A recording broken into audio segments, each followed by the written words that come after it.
Hello, John Dilworth here, and we are continuing to develop scene 124 action, and let's pick it up. So Jim is writhing on the ground in a transformative stage of his young life, and we talked about a voluntary transformation, one he knows about. He just doesn't know the experience, and it is happening to him now. So I like this, his back leg. We just did this back leg. It was a kick. Yeah. And this is going to enable me. I like it. So that's that. And he punches through at the same time. So that's our key. I'm going to use that as a key. And from this, I want to create now a cycle. We only have half a second to get this business across. And I want him to shiver now. Let's do a shiver. Let's find a way to shiver this kid. And what's the easiest would be, let's see if it's just a lifting up of his pelvis.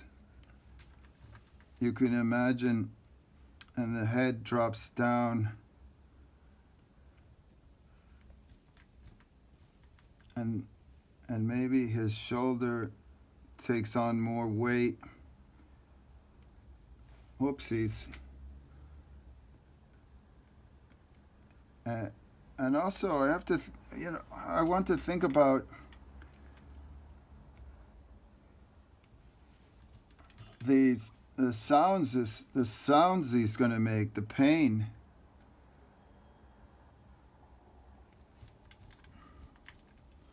Let's just see some.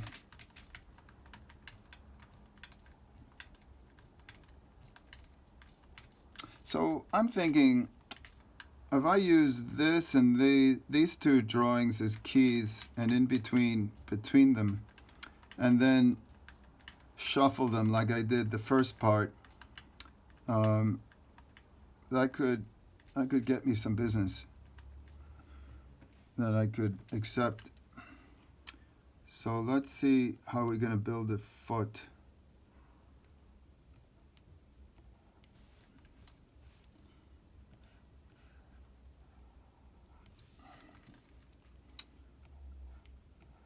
I want to, just a little moment. It's the silences that the concentration is high. Grim Natwork, he admonished the young Richard Williams that when you animate, turn everything off. The only sound you should hear, really, well, at that time, was your pencil sharpener and the paper, the beautiful paper flipping back and forth, flipping, and maybe your own thoughts as you're constructing your next moves. And thinking is enough.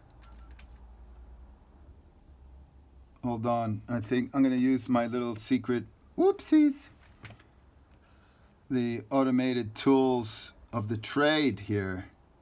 The software is magic assistance to get me this foot without having to completely redraw it, especially when I have a satisfactory base drawing. Okay, that almost works.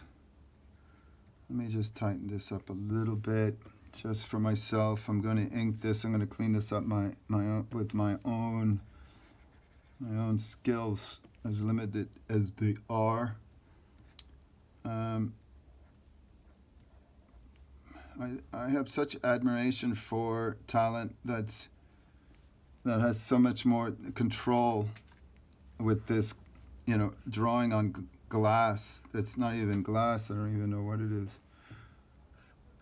Lord help us.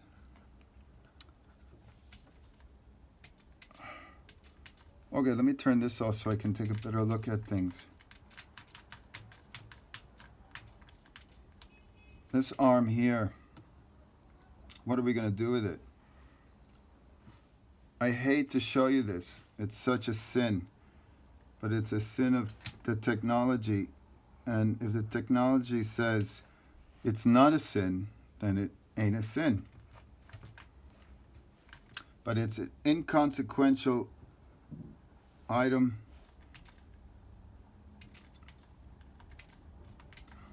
Maybe it's moving too much.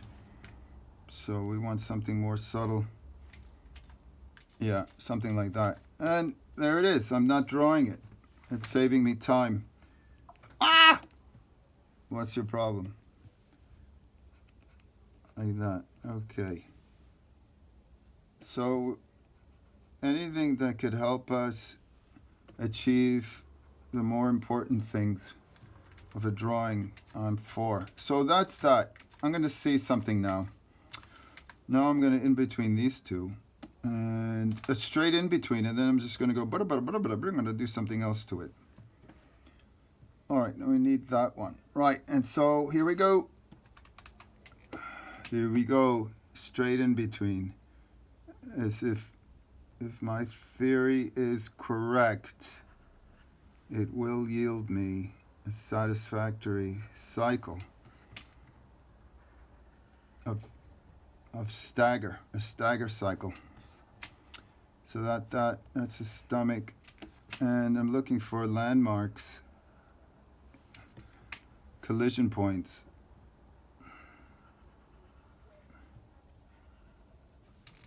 To help me along the way. And so his head drops down, and that's an intersection there, and the head will be rebuilt to model. And that seems to be the break there, and there's a little scoop here and a shoulder blade, and that takes care of that. So then he's got his pelvis, this line to this line, there's the knee, bing, and the shoe. Let's get the shoe, so that'll help us find the rest of the leg. Right, to there, to there, to there, to there. And that goes there. It's one of the best things among the best things I enjoy using this software is this magnification.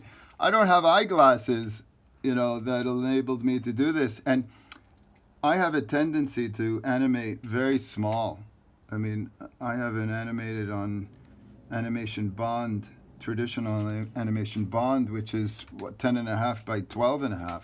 It's such a long time. I just went to 8.5 by 11, and that's it. And I would work. And in fact, the first minute or so of Howl was done that way. And you could see how I fared with that process with some of my earlier videos, much earlier videos.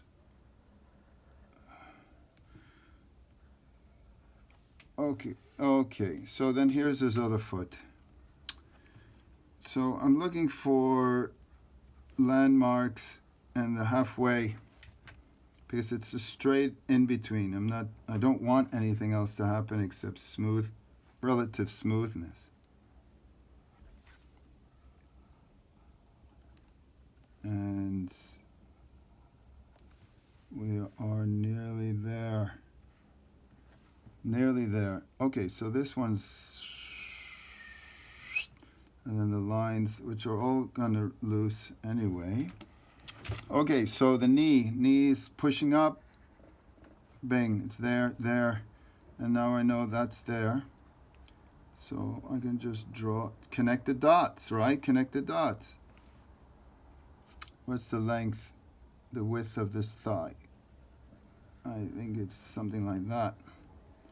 And connect the dots. Okay. And this thing, I know you're going to say something awful, but that's just the way it's going to be. Dilly is cheating. And Cheat, I say.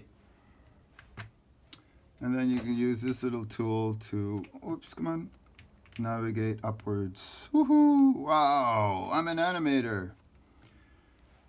Okay, let's close this off. Oopsies. Hey, no, I didn't want that. I want this. Okay.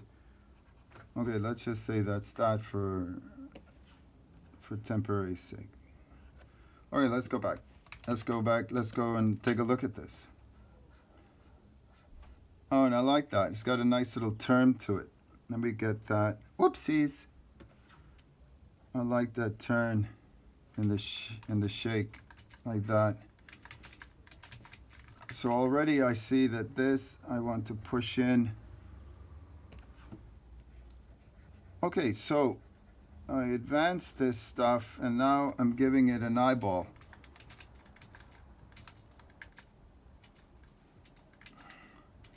It looks like his ass is swelling. I don't like that. Right, I don't like that, so that's going to change.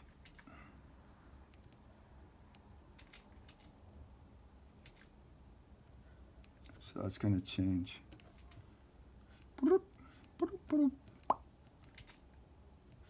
Even that's got to change. Let's just make that softer. Something like this. That'd be more acceptable. See, the other thing I notice is that there is no line here. It's a little one. Yeah, so that looks okay. That looks okay. So we're going like this. So what do you say? Well, okay, what would I do? Whoopsies! I don't want to test it out for these frames. But let's say, so that's 1, 2, 3. It's so easy. I'll go like this. I just, oopsies. Let's just say, what's happening? 1, right? And then I'll do 2, and then I'll do 3. And so let's take 2, copy that, I'll put it there, right? Then take 1, copy that, I'll put it there. So we went backwards. Then take 3, copy that, put it there. Then take, no, is that 1? Is that 2? There's 1. I want 1. Copy that, put it there. How many do I have? I have 3 more. That's 1. So what do I do? 3, 1. How did I do it? 1, 2, 3, then 2, 1, went back, right? And then to 3, then to 1. Then I don't want 2 again. But I can't do, oh, we can just do 3 again. Copy 3, then we can go to 2, why not? And then we can go back to 1, which is there. Copy that, put it there. And let's see what happens. Oopsies, let's start at frame 11, and let's end at 20. Is that 24? That's 24. So stop at 24. And let's take a look. Oh, yeah. Oh, yeah. Oh, so let's look at the whole thing together. And we go to 1. And, oh, yeah. You go just like, and the shift will change, vocal shift. Yeah. So I'm happy. That'll work. And I guess the thing to do now is to hit the head and see what happens here. Yeah, I'm going to hit the head now. Let's work on the head. So the best thing, easiest thing at this stage is to turn his face. That way we don't have to animate it. I know it's horrible, but we just do a little, with variety. We shift it around. So let's say his ear now becomes here. He's turning his head. Right? He's turning his head. Oh, well, I'll have to pick this up the next time. But I was getting excited. And thank you all for hanging out and and joining in this little interlude. So until next time, stay animated.